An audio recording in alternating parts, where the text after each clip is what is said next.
Welcome, ladies and gentlemen, to Dudu, the Natural Hair Gallery. How are you guys doing today? Thank you so much for tuning in.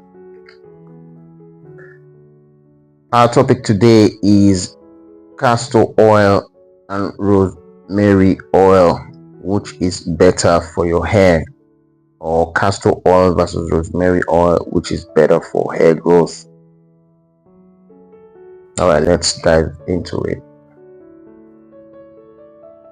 Castor oil and rosemary oil are two of the most popular natural hair growth remedies online. But are they really equal? Are they really equal? That's the question to ask.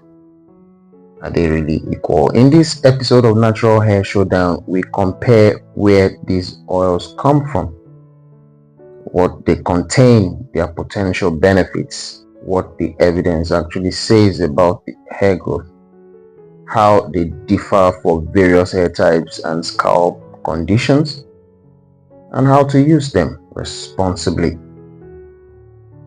Here, there are no miracle claims, there are no hypes, just a closer look at what these two popular oils can and cannot do. There are no claims, miracle claims, no hype, just a closer look at what these two popular oils can do and cannot do. Alright, castor oil, rosemary oil, two of the biggest names in natural hair growth. One is thick, sticky, and incredibly popular. One is thick, sticky, and incredibly popular. The other has become almost impossible to avoid on social media, and both are surrounded by claims of faster, thicker, healthier hair. But here's the question: if you could only choose one, which one would you choose? If you could only choose one, which one would you choose? Today, we are putting castor oil and rosemary oil head to head. And the winner may surprise you, ladies and gentlemen. But first and foremost, let's look at them differently. Let's look at castor oil and what it does. Castor oil comes from the seeds of the castor bean plant. Castor oil comes from the seeds of the castor bean plant. It's a very thick vegetable oil, and its unusual fatty acid composition gives it many of the characteristics people associate with it. One of its major components is ricinoleic acid. Ricinoleic acid. Castor oil is widely used in cosmetics and hair care because it provides lubrication and creates a rich coating on the hair and skin. It provides lubrication and creates a rich coating on the hair and skin. Now, what can castor oil do? What can it do? Castor oil can help reduce friction, add shine, and improve the feel of dry hair. It can reduce friction, add shine, improve the feel of dry hair, and also help create a protective coating that slows moisture loss.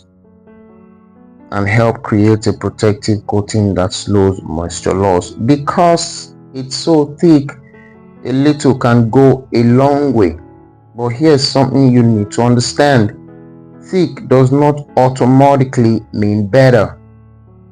Thick does not automatically mean better. For some people, castor oil feels nourishing. For others, it feels heavy, sticky, and difficult to wash out.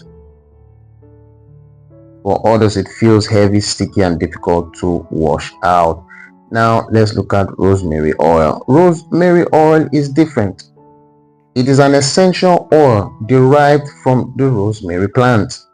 An essential oil derived from the rosemary plant. And because essential oils are highly concentrated, you shouldn't treat rosemary essential oil like an ordinary carrier oil. It shouldn't be treated like an ordinary carrier oil. It needs to be appropriately diluted before scalp application. Now, why does rosemary get so much attention? Why does rosemary get so much attention? Rosemary has attracted scientific interest because researchers have investigated its potential role in hair loss. One randomized trial compared rosemary oil with 2% minoxidil in people with androgenic alopecia. After 6 months, both groups showed an increase in hair count, with no significant difference between the two groups at that point in the study. Now, before someone jumps into the comments saying rosemary is proven to grow everyone's hair, stop right there. That was one clinical study. It involved a particular type of hair loss, and it studied rosemary oil, not rosemary water. So the result should not be generalized to every person experiencing hair loss. Now, chapter 3, castor oil versus rosemary oil. We're putting them together right now. We're getting to the real battle. Castor oil has an enormous reputation in natural hair communities, but reputation isn't the same thing as clinical evidence. There's currently much less strong clinical evidence showing that castor oil itself stimulates new hair growth. Its value in hair care is better understood in terms of 1. Lubrication, 2. Conditioning, 3. Reducing friction, and helping protect existing hair.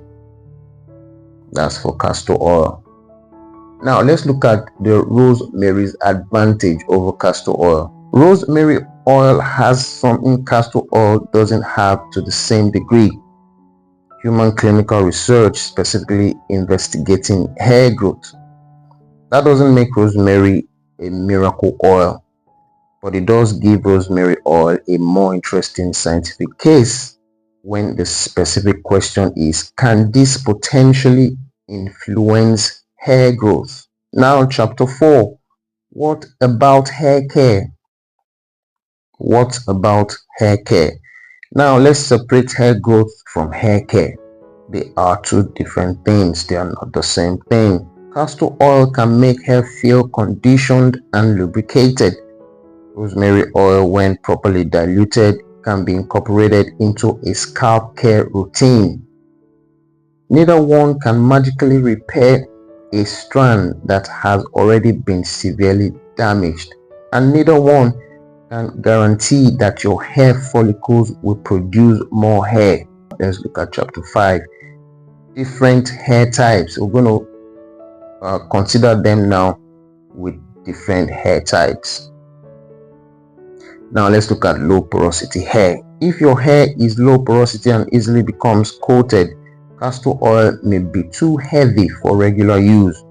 A diluted rosemary oil scalp treatment may feel lighter, but remember, rosemary essential oil must be diluted properly. Your goal isn't to cover your hair in oil. It's to use the smallest amount that serves a purpose. It is to use the smallest amount that serves a purpose. Now, high porosity hair. Let's look at high porosity hair. High porosity hair tends to lose moisture more readily. A heavier oil such as castor oil may be useful as part of a sealing routine, but it doesn't replace water-based moisture and conditioning. Doesn't replace water-based moisture and conditioning. Now let's look at fine hair. Fine hair become weighed down quickly. Castor oil may feel too heavy. If using an oil treatment, use very small amount and observe how your hair responds. Observe how your hair responds. Now let's look at thick or coarse hair. Thicker strands may tolerate heavier oils more comfortably.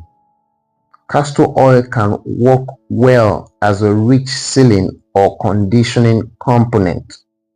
Rosemary oil can also be incorporated into scalp care when properly diluted. Let's look at chapter 6. What about the scalp? Specifically, what about the scalp? Aside the hair, now we want to look at the scalp. This is where the difference becomes even more important. Now listen carefully. Castor oil is a carrier oil. Castor oil is a carrier oil. Rosemary essential oil is a concentrated essential oil. It is a concentrated essential oil. That means you can apply castor oil directly as a carrier oil, although your scalp may or may not tolerate it well. Rosemary essential oil should be diluted in a suitable carrier oil before applying to the scalp. And please don't assume that burning or tingling means it's working. Don't assume that. Irritation is not a proof of effectiveness. Now let's look at chapter 7, the biggest hair growth mistake. The biggest hair growth mistake. Here's where many people go wrong. They hear this oil promotes growth, so they apply it every day. More oil, more massage, more products, more treatment. But hair biology doesn't work that way. More product doesn't automatically mean more growth. Your follicles have their own growth cycles. And if you're experiencing significant hair loss, the important question is not which oil should I buy. The important question is, why am I losing my hair? That's the most important question. Now let us look at chapter 8, hair growth versus length retention. Hair growth versus length retention. This distinction can completely change how you think about your hair. Your follicles produce hair, but your hair can break before you ever see the length. Your hair can break before you ever see the length. Imagine growing an inch and breaking half an inch. You are still growing hair, you're just not retaining all of it. That's why good hair care matters. Reducing friction, gentle detangling, proper conditioning, protecting fragile strands. These can help you keep the hair you are already growing. Chapter 9, the verdict. Chapter 9, the verdict. So, castor oil or rosemary oil, which one wins? Which one wins the battle? If you're judging specifically by the amount of human clinical evidence for hair growth, rosemary oil takes this round. It has at least one randomized clinical trial supporting its potential in a specific type of hair loss. But that does not mean castor oil is useless. Castor oil can be an excellent conditioning, lubricating and sealing oil for people whose hair responds well to it. So if your goal is hair conditioning and moisture retention, castor oil may be useful. Scalp focused hair loss care, that is for castor oil. Rosemary oil has the stronger research story, but it still isn't a guaranteed treatment. It is still not a guaranteed treatment. Now here is the final message. Here is the lesson I want you all to remember. Don't choose an ingredient because the internet calls it a miracle. Understand what it is, understand what evidence exists, understand your hair, and most importantly, understand why you're experiencing the problem in the first place.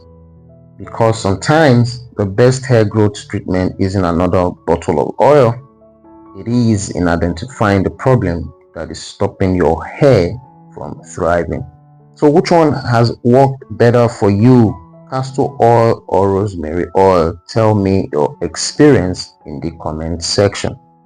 Tell me your experience in the comment section, and subscribe to the Natural Hair Gallery for the next episode of Natural Hair Showdown, where we put another 2 popular hair care ingredients head to head. All right, ladies and gentlemen, I haven't said that. Thank you for tuning in and have a great day. Bye. God bless.